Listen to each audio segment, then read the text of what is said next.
This morning on DC News Now, a bit colder out there this morning, but at least we're tracking mainly clear skies. Those temperatures starting off 30s to low 40s, likely low 30s though farther off towards the north. And we're not tracking any fog or even any rain showers for that matter as well. We're going to be seeing that sunshine for your Friday. More details again towards our weekend forecast coming up. You're safe. Simple. And, you know, there's feelings and emotions around that, but we are safe. And is DC's Metro safe? It's a question many are asking this morning after two station shootings within 15 hours. The agency leader responding this morning. And breaking now, Brittany Griner's plane just landed in the United States moments ago in San Antonio. We'll talk about how the Biden administration achieved a deal to bring her home after a grueling 10 months. And World Cup quarterfinals, what's at stake today for Lionel Messi and the rest of soccer's biggest stars. The station covering all of the DMV. This is DC News Now.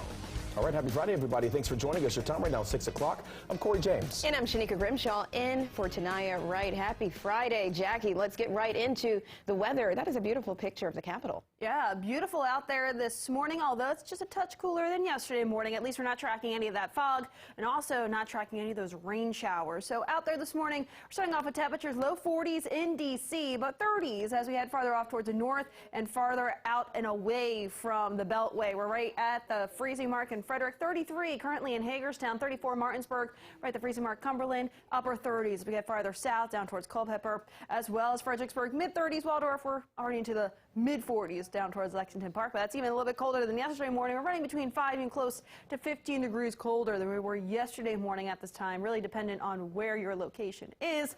And we're noticing that breeze has shifted to mainly out of the north at this hour, and that northerly breeze will be persistent through the day. Radar is all clear, and a wider look shows us just a few showers down towards Richmond and areas farther south of there. So overall, we're going to be tracking dry conditions today, sunshine, high temperatures, upper 40s. I'll have more details coming up. Shanika's here, the all-important traffic update. How's it looking right now? All right, well, here's an update on the situation in Southeast. This is on DC 295 over the Anacostia Freeway heading south. Traffic is now getting by to the left, so you are seeing major congestion. You're also seeing a little bit of congestion on northbound lanes. That just could be rubbernecking delays. Just watch for that crash, and you can get off at Benning Road. That crash happened right before Pennsylvania Avenue. Over in Bethesda on the inner loop, we have this problem right before River Road. That crash is jamming it back all the way to Cabin John Parkway.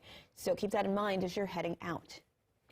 All right, your time right now is 6:02. Safety on the Metro system. It is becoming a debate in the community after two separate shootings broke out near rail platforms this week. And DC News Now's Lex Wars is breaking down the numbers for us this morning. She joins us live outside the Metro Center station. And Lex, this is where that first shooting happened not too long ago. Yeah, that's right. It was during a rush hour on Wednesday night, and it caused backups for not only Metro Rail, but also even extra traffic here in this area of Penn Quarter, close to downtown. It had caused a very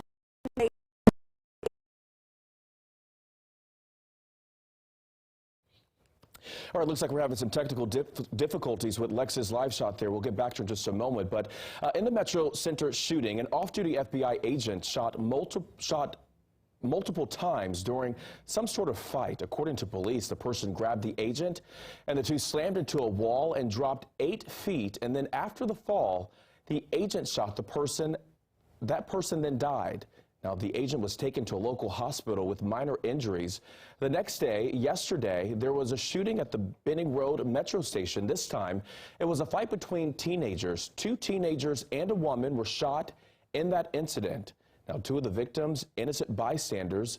It leads to the question of safety on the system, and the WMATA General Manager addressed it with us. We are safe. If you look at statistically probability of actually having an incident in Metro, it's incredibly small. We are arguably the safest part of the whole region, and we're working to get safer every day. But because that logic, you would never go to the movie theater, the grocery store, a school, or anything else, right? Now, since September, we've reported on 4 shootings at Metro Rail stations and multiple stabbings on both Metro Rail and Metro Bus. But what exactly do the numbers show us? What's the safety risk in taking the Metro? Well, looking at this here, the numbers from Metro Transit Police, most violent crimes are up this year. Taking a look at the crimes that are up, there have been 178 aggravated assaults this year from 162 compared to this time last year. Meantime, simple assaults is up over 200 cases, and so far there have been 3 more weapons violations this year. Now, robbery is also up with 20 more cases than this time last year, and rape is also up with 4 cases so far this year at to this point last year. And the numbers show the disorderly conduct is down from this time last year. It is important to note that the ridership is also up and climbing, which could be leading to the numbers increase. We'll have more in the story coming up at 7 o'clock this morning. And this morning, Montgomery County Police are searching for the gunman who shot and killed an employee at a gas station. That shooting happened yesterday afternoon at the Shell gas station on New Hampshire Avenue and Lockwood Drive in White Oak. Now, police say the employee was dead when they arrived. We spoke with the neighbor who says it's shocking to see violence so close to home.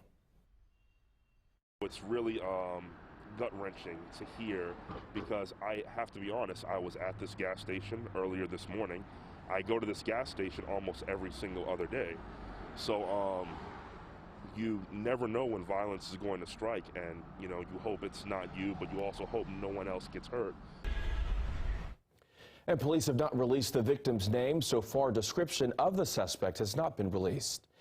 And right now, parents are worried and frustrated after a student at Suitland High School was shot.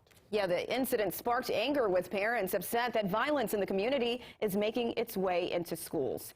According to police, the 14-year-old boy who was shot is expected to recover. Another 14-year-old was detained at the high school shortly after. Parents in the community are fearing for the safety of their children and raise questions about what is being done to prevent this from happening again. It's not safe. The first day of school, they found 2 weapons on 2 kids. And I don't understand. They have money to build this new whatever this is, but they have no funds to install metal detectors for these children's safety. County Executive Angela Brooks worries there's a disconnect between parents and their children. She posted this on her Twitter yesterday, asking parents to sit down with their children and speak with them about violence in schools. And your time right now with 6:07 this morning. For the second time this week, hateful and anti-Semitic graffiti was found in Loudoun County. Police say a bathroom at Woodgrove High School was vandalized with an iron cross, a swastika, and KKK drawn in ink on the wall. This comes as days after similar messages were sprayed at a Loudoun County shopping center. And new this morning, there is a new acting superintendent for Loudoun County Schools. This comes just days after Scott Ziegler was fired for allegedly mishandling sexual abuse cases. There was overwhelming support to pick Daniel Smith, who was the division's chief of staff. There's no indication he wants that role to be permanent, but one board member didn't want him in this role at all. Our Northern Virginia reporter Max Marcilla has a story. After a 6-1 vote, newly named acting superintendent Daniel Smith received a warm, albeit subdued welcome. That motion will carry unanimously. 2 days after former superintendent Scott Ziegler was unanimously fired, the one no voter for Smith, Tiffany Polifko. That the person in charge of running our school system, the superintendent, hold accountable the individuals that were involved. The school board's chair and vice chair addressed reporters for the first time since a scathing report from a special grand jury investigating how one student was able to commit 2 sexual assaults at 2 county high schools less than 6 months apart. It found the district failed at all junctures, and the second assault could have and should have been prevented. We know that we have a lot of issues that we'd like to address. We know that we need to address them immediately, and we have to restore the faith. The report also found LCPS had a culture of fear, which Smith says he'll work to address. We need to continue to talk with our folks that are in our schools about how they feel. We're moving forward from here. We need to know that it's clear that there's been safety issues, there's been concern issues, and there's been a lack of respect for employees. For some parents, a shift at the top and a change in culture isn't enough. So for you, the personnel changes need to happen first and foremost. Big time. The two administrators at least, and the two principals. No other administrators have lost their jobs since the report came out. Right now, the district is focusing on a new start and an opportunity under Smith to address its problems. He was not present during any of the incidents that occurred. He has provided leadership within the division and continued to work forward as we've been in utter turmoil. Well, it's been a very long 10 months for Brittany Griner, her family, her basketball team, and the negotiators trying to get her home. And just moments ago, she touched down in San Antonio, Texas, where she'll be taken to an Army hospital. Yeah, our sister station's Marvin Scott is bringing you up to speed on how this prisoner swap unfolded. She's safe. She's on a plane. She's on her way home. Fresh out of a Russian prison, Brittany Griner managed to smile as she settled into a seat on a private jet in Abu Dhabi, where the prisoner exchange took place. Brittany's in good spirits. She's relieved to finally be heading home. And the fact remains that she's lost months of her life, experienced a needless trauma. It's been an arduous journey for Griner, who was arrested in Moscow almost a year ago, held on drug charges after vape canisters with cannabis oil was found in her luggage. She pleaded guilty, apologized, but still was sentenced to 9 years in a Russian penal colony. Griner's wife, who joined in a teleconference call with President Biden, was jubilant and said she never gave up hope that this day would come. And today is just a happy day for me and my family, so I'm going to smile right now. Thank you. In exchange for Griner, the U.S. released Victor Bout, described as one of the world's most notorious arms dealers. He was serving a 25-year sentence on charges of selling millions of dollars in weapons that U.S. officials said were to be used against Americans. The release of Griner was bittersweet. Another American, Paul Whelan, who has been held for 4 years on allegations that he was a spy, was not part of the prisoner swap. This was not a choice of which American to bring home. The choice was one or none. Sadly, for totally illegitimate reasons, Russia is treating Paul's case differently than Brittany's.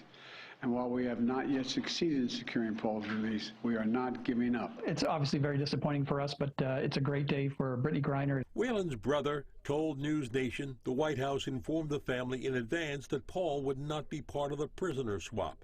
The difference here, he believes, is that Paul is being held as a spy. In the past, when there have been spy cases, both sides would then exchange real spies that both sides' intelligence communities would claim for their own. In this case, you have a tourist who isn't a spy.